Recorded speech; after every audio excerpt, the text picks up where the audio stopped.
오늘 밤 우리는 하나의 숫자에서 시작합니다. 그 숫자는 훌루브의 24승입니다. 1 뒤에 0이 24개 붙는 숫자입니다. 우리가 관측할 수 있는 우주 안에 존재하는 별의 개수가 대략 이 정도로 추정됩니다. 1조의 1조 배. 지구 위의 모든 해변에 있는 모래알을 다 세어도 이 숫자에는 한참 못 미칩니다. 잠깐, 이 숫자를 그냥 지나치지 마세요. 우리가 흔히 별이 많다고 말할 때 그것이 얼마나 많은지를 우리는 사실 잘 모릅니다. 오늘 밤 맑은 하늘에서 눈으로 볼 수 있는 별은 고작 3,000개에서 5,000개 사이입니다. 도시에서는 그보다 훨씬 적고요. 우리가 평생 눈으로 볼 수 있는 별의 전부가 5,000개라면 실제로 존재하는 별은 그것의 단조인던 단언인천 배가 됩니다. 상상이 되지 않는 숫자입니다. 그리고 그것이 오늘 이야기의 출발점입니다. 자, 이제 한 가지 생각을 해봅시다. 아주 간단한 생각입니다. 별이 저렇게 많다면 우리가 밤하늘 어느 방향을 바라보더라도 그 시선의 끝에는 반드시 별이 있어야 하지 않을까요? 별과 별 사이의 틈새조차도 더 멀리 있는 별로 채워져 있어야 하지 않을까요? 별이 실외 24승 개나 존재한다면 하늘의 모든 방향에 별이 겹겹이 쌓여 있을 테고, 그렇다면 밤하늘은 태양처럼 밝아야 합니다. 아니, 태양보다도 더 밝아야 합니다. 우리는 밤이 되면 자연스럽게 어두워진다고 생각하지만 사실 우주의 법칙만 따른다면 밤하늘은 낮보다 훨씬 밝아야 합니다. 그런데 실제로는 어떤가요? 밤하늘은 어둡습니다. 별과 별 사이의 공간은 칠흑 같은 검은색입니다. 우리는 그것을 당연하게 여기며 살아왔지만 생각해보면 이것은 전혀 당연하지 않습니다. 별이 이렇게 많은데 왜 밤하늘은 어두운 걸까요? 이 질문은 단순해 보이지만 200년 전의 과학자들도 제대로 답하지 못했습니다. 그리고 이 질문의 답안에는 우주의 나이와 우주의 팽창, 그리고 빛의 본질에 관한 이야기가 모두 담겨 있습니다. 오늘 이야기가 끝날 무렵 여러분은 밤하늘의 어둠이 단순한 부재가 아니라는 것을 이해하게 될 겁니다. 그 어둠은 우주가 우리에게 건네는 일종의 메시지입니다. 우주가 언제 태어났는지, 그리고 지금도 어디를 향해 가고 있는지에 관한 메시지요. 이 여정은 급하지 않습니다. 천천히, 차근차근 쌓아가면 됩니다. 혹시 이런 이야기가 좋으셨다면 채널 구독을 눌러두시면 다음에도 이런 밤을 함께 할 수 있습니다. 자, 그럼 시작해봅시다. 우선 아주 익숙한 곳에서 시작하겠습니다. 여러분이 지금 누워있는 이 방에서 출발합니다. 여러분이 방 안의 전등을 하나 켰다고 생각해보세요. 전구 하나가 방을 밝힙니다. 이제 전구를 2개로 늘리면 더 밝아집니다. 10개를 켜면 더욱 밝고 100개를 켜면 눈이 부실 정도가 될 겁니다. 빛의 원천이 많아질수록 공간은 밝아진다.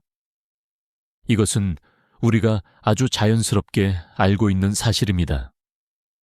이제 방을 벗어나 도시를 생각해 봅시다. 서울에서 부산까지의 거리는 약 400km입니다. 고속도로를 달리면 4-5시간이 걸리는 거리입니다. 빛은 이 거리를 약 0.0로케이션 13초 만에 지납니다. 눈을 깜빡이는 시간이 보통 0.1초에서 0.4초 사이라고 하니 눈 한 번 깜빡이는 동안 빛은 서울과 부산 사이를 수십 번 왔다 갔다 할 수 있습니다. 이번엔 지구 전체로 가봅시다. 지구의 둘레는 약 4만 킬로미터입니다. 서울에서 부산의 100배가 되는 거리입니다. 빛은 이 거리를 1초 만에 7바퀴 반 돕니다. 비행기로 쉬지 않고 날아도 이틀이 걸리는 거리를 빛은 1초에 7번 이상 돌 수 있습니다. 지구에서 달까지는 약 38만 킬로미터입니다. 빛이 거기까지 도달하는 데는 약 1.3초가 걸립니다. 우리가 지금 달을 보고 있다면 우리는 1.3초 전의 달을 보고 있는 것입니다. 지구에서 태양까지는 약 1억 5천만 킬로미터입니다. 빛이 태양을 떠나 지구에 닿기까지 약 8분이 걸립니다. 지금 창밖으로 햇빛이 들어온다면 그 빛은 8분 전에 태양을 출발한 것입니다. 태양계를 벗어나 봅시다. 태양 다음으로 지구와 가장 가까운 별은 프록시마 센타우리입니다. 거기까지의 거리를 킬로미터로 나타내려면 숫자가 너무 커져서 감이 오지 않습니다. 그래서 과학자들은 새로운 단위를 씁니다. 빛이 1년 동안 이동하는 거리를 1광년이라고 부릅니다. 프록시마 센타우리는 지구에서 약 4.2광년 떨어져 있습니다. 빛이 4년 넘게 달려야 닿는 거리입니다. 가장 빠른 우주선을 만들어 보내도 수천 년이 걸립니다. 우리 은하 전체는 지름이 약 10만 광년입니다. 우리 은하 안에만 별이 약 2천억 개에서 4천억 개 있습니다. 그리고 우주에는 이런 은하가 또 2조 개가 넘게 있습니다. 앞서 말한 10의 24승이라는 숫자가 여기서 나옵니다. 자, 이제 다시 처음 질문으로 돌아와 봅시다. 별이 이렇게 많다면, 우주가 무한하고 영원히 존재해 왔다면 우리가 어느 방향을 바라보든 시선의 끝에는 반드시 별이 있어야 합니다. 마치 울창한 숲 속에서 어느 방향을 봐도 나무가 보이는 것처럼요. 숲이 충분히 넓다면 나무와 나무 사이에 빈 공간도 더 멀리 있는 나무로 채워집니다. 별도 마찬가지여야 합니다. 별과 별 사이에 어두운 틈도 더 멀리 있는 별의 빛으로 채워져야 합니다. 이 논리를 처음으로 체계적으로 정리한 사람은 19세기 독일의 천문학자 하인리히 올베르스입니다. 그래서 이 문제를 올베르스의 역설이라고 부릅니다. 그는 이렇게 물었습니다. 우주가 무한하고 별이 균일하게 분포해 있다면 밤하늘은 왜 어두운가? 그가 이 질문을 던졌을 때 사람들은 여러 가지 답을 시도했습니다. 혹시 별과 별 사이의 먼지나 가스가 빛을 흡수하는 것은 아닐까? 그렇게 생각한 사람들도 있었습니다. 하지만 이것은 답이 되지 않습니다. 충분히 오랜 시간이 지나면 그 먼지와 가스도 별빛을 흡수해 뜨거워지고 결국 스스로 빛을 내게 됩니다. 문제는 해결되지 않습니다. 그렇다면 진짜 답은 무엇일까요? 여기서 한 가지 비유를 생각해 봅시다. 여러분이 아주 오래된 우체통 앞에 서 있다고 상상해 보세요. 이 우체통은 100년 전부터 존재했고 지금도 계속 편지를 받고 있습니다. 오늘 우체통을 열어보면 100년치 편지가 쌓여 있어야 할 것 같습니다. 그런데 막상 열어보니 편지가 몇 통밖에 없습니다. 왜일까요? 우체통이 생긴 지 100년이 되었더라도 편지가 출발지에서 이 우체통까지 도달하는데 시간이 걸리기 때문입니다. 아주 먼 곳에서 출발한 편지는 아직 오는 중입니다. 100년이 지나도 도착하지 않은 편지들이 있습니다. 빛도 똑같습니다. 우주에는 빛을 내는 별이 수없이 많지만 그 빛이 지구에 닿으려면 시간이 필요합니다. 그리고 여기서 결정적인 사실이 등장합니다. 우주는 무한히 오래된 것이 아닙니다. 우주는 약 138억 년 전에 탄생했습니다. 그 이전에는 빛도 별도 공간도 없었습니다. 이 말은 무슨 뜻일까요? 우리가 아무리 멀리 있는 별의 빛을 기다려도 138억 년보다 더 오래전에 출발한 빛은 존재하지 않는다는 뜻입니다. 138억 광년보다 더 멀리 있는 곳에서 출발한 빛은 아직 우리에게 도착하지 않았습니다. 우체통 비유로 돌아가면 우체통이 생긴 것이 고작 138억 년 전이니 아직 오는 중인 편지들이 압도적으로 많습니다.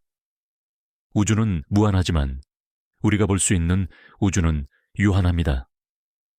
이것이 첫 번째 답입니다. 밤하늘이 어두운 이유는 우주가 유한한 나이를 가지고 있기 때문입니다. 모든 별의 빛이 아직 우리에게 도착하지 않았습니다. 38억 년이라는 시간은 길게 느껴지지만 우주 전체의 빛을 다 받아내기에는 충분하지 않습니다. 그런데 이야기는 여기서 끝나지 않습니다. 또 다른 이유가 있습니다. 그리고 이 두 번째 이유가 어쩌면 더 아름답습니다. 우주는 지금 이 순간에도 팽창하고 있습니다. 모든 방향으로, 쉬지 않고, 점점 더 빠르게. 이것이 무슨 의미인지 느껴보기 위해 또 하나의 비유를 빌려오겠습니다. 고무줄을 하나 생각해 봅시다. 그 고무줄 위에 개미 한 마리가 있고, 개미는 고무줄의 한쪽 끝에서 다른 쪽 끝을 향해 걷고 있습니다. 개미는 열심히 걷고 있지만 누군가 동시에 고무줄을 양쪽으로 늘리고 있습니다. 고무줄 자체가 늘어나면 개미가 가야 할 거리도 늘어납니다. 개미가 걸어가는 동안 목적지는 점점 멀어집니다. 우주를 여행하는 빛이 바로 이 개미와 같습니다. 빛은 우주에서 가장 빠른 속도로 달립니다. 하지만 빛이 달리는 동안 공간 자체가 늘어납니다. 빛이 출발한 곳과 도착할 곳 사이의 거리가 빛이 이동하는 동안에도 계속 커지는 것입니다. 이 팽창은 빛에 또 다른 영향을 줍니다. 고무줄을 세게 당기면 줄에 그어놓은 선의 간격이 벌어지듯 빛의 파장도 늘어납니다.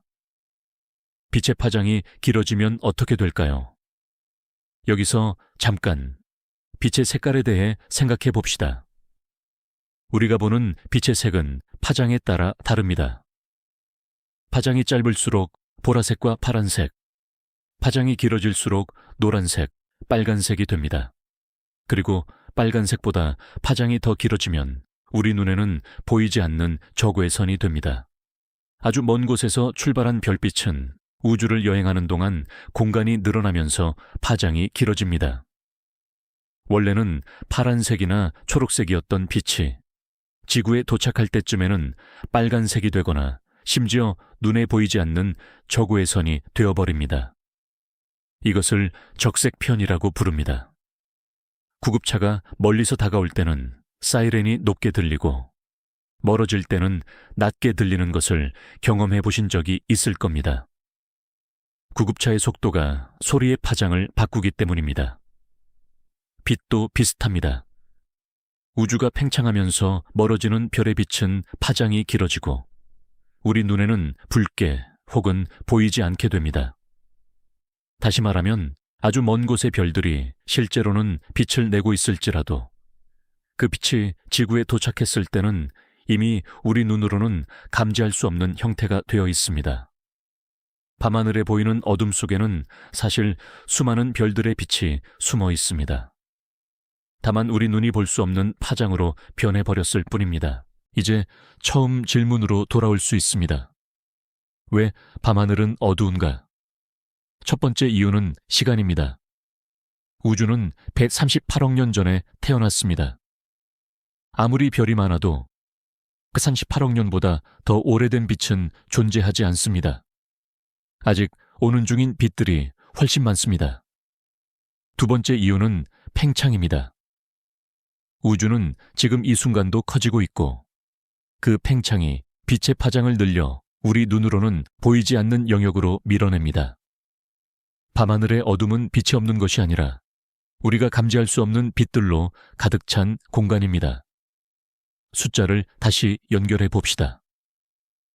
우리가 관측할 수 있는 우주의 반지름은 약 465억 광년입니다. 빛이 138억 년을 달려왔음에도 그 거리가 138억 광년이 아닌 이유도 우주가 팽창했기 때문입니다. 빛이 달리는 동안에도 공간이 계속 늘어났으니까요. 그리고 그 465억 광년의 반지름 안에 있는 별들이 내는 빛 대부분은 지구에 도착했을 때 이미 적색 편의를 겪어 우리 눈으로는 보이지 않습니다. 이 이야기에서 하나 더 깊이 들어가 보고 싶은 것이 있습니다. 우리가 밤하늘을 볼 때 우리는 사실 과거를 보고 있습니다. 별빛이 우리에게 도달하기까지 시간이 걸리기 때문입니다. 가장 가까운 별의 빛은 4년 전에 출발한 것이고, 우리 은하의 중심에서 오는 빛은 2만 6천 년 전에 출발한 것입니다. 안드로메다 은하에서 오는 빛은 250만 년 전에 출발했습니다. 우리 눈에 보이는 밤하늘은 각기 다른 시간대의 스냅샷이 겹쳐진 것입니다. 더 놀라운 것은 우리가 지금 보고 있는 별들 중 일부는 이미 사라졌을 수도 있다는 점입니다. 빛이 출발한 뒤 수천 년, 수백만 년이 지나는 동안 그 별이 폭발하거나 소멸했을 수 있습니다. 우리는 이미 없어진 별의 빛을 보며 그 별이 저기 있다고 생각하는 것입니다. 우주를 본다는 것은 현재를 보는 것이 아니라 길이가 각기 다른 과거들을 동시에 보는 일입니다. 우주 마이크로파 배경 복사라는 것이 있습니다. 쉽게 말하면 우주가 막 태어났을 때의 빛이 지금도 우주 전체를 가득 채우고 있는 것입니다. 빅뱅 직후 약 38만 년이 지났을 때 우주가 처음으로 투명해지면서 빛이 자유롭게 퍼져나가기 시작했습니다. 그 빛이 지금 이 순간에도 우주 전체에 흐르고 있습니다. 다만 우주가 너무나 오랫동안 팽창했기 때문에 그 빛의 파장도 엄청나게 늘어나 전자레인지에서 쓰는 마이크로파 영역이 되어버렸습니다. 눈으로는 보이지 않지만 적절한 장비로는 감지할 수 있습니다. 우주 탄생의 메아리가 지금도 우리를 둘러싸고 있는 것입니다. 이 이야기는 나중에 더 자세히 풀어드리겠습니다. 다음에 밤하늘을 바라볼 때 한번 이것을 떠올려 보세요. 저 어둠은 아무것도 없는 것이 아닙니다. 우주의 나이가 138억 년밖에 되지 않아서 아직 도착하지 못한 빛들. 우주의 팽창 때문에 우리 눈으로는 볼 수 없는 파장으로 변해버린 빛들로 가득 찬 공간입니다. 별과 별 사이의 어둠 속에는 우리가 감지할 수 없는 우주의 역사가 흐르고 있습니다. 오늘 이야기를 세 가지로 정리해 봅시다. 우주에는 약 25에 24승계의 별이 있지만 밤하늘이 어두운 것은 우주의 나이가 138억 년으로 유한하기 때문입니다. 우주의 팽창이 먼 별의 빛을 파장이 긴 쪽으로 밀어내어 우리 눈에 보이지 않는 형태로 바꾸어 놓기 때문이기도 합니다. 그리고 우리가 밤하늘을 볼 때 우리는 언제나 현재가 아닌 각기 다른 길이의 과거를 보고 있습니다. 오늘 밤도 창밖의 어둠이 조금은 다르게 느껴지기를 바랍니다. 편안한 밤 되세요.